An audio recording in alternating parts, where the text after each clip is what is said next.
My intention is for this to reach those who are going through a spiritual awakening and aren't quite sure what that means.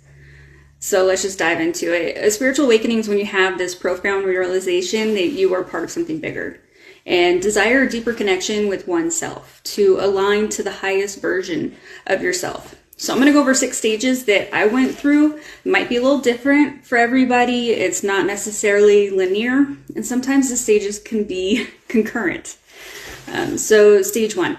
It's typically the trigger or catalyst that starts a process. This could be a significant life event, a divorce, a death. Some are actually spontaneously awakened, like myself. I felt a very euphoric, peaceful feeling overtake me, but it was so subtle that I didn't know I was going through an awakening. And it took me 10 years to figure out what was really happening.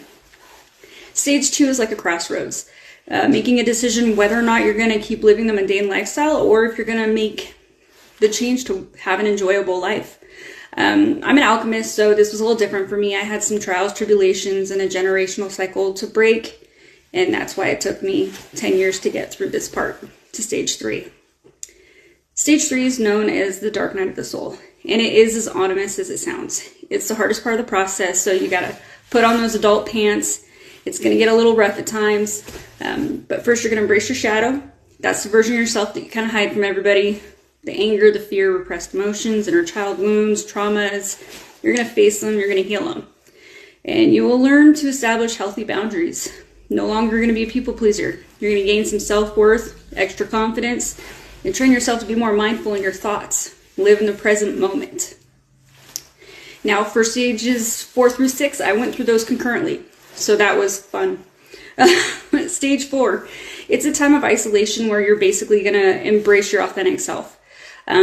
Some people get a little uncomfortable because they feel a little stalled at this time. You feel like Jekyll one day, hide another day, so you're good and then you're not, but it's part of the healing process. Stage 5, you start aligning with your higher self and your highest frequency. You let go of what no longer aligns with you. You start looking at new hobbies that are more creative, and you ground more, and you might start manifesting. You face fears a little easier, you become more of an observer for your emotions.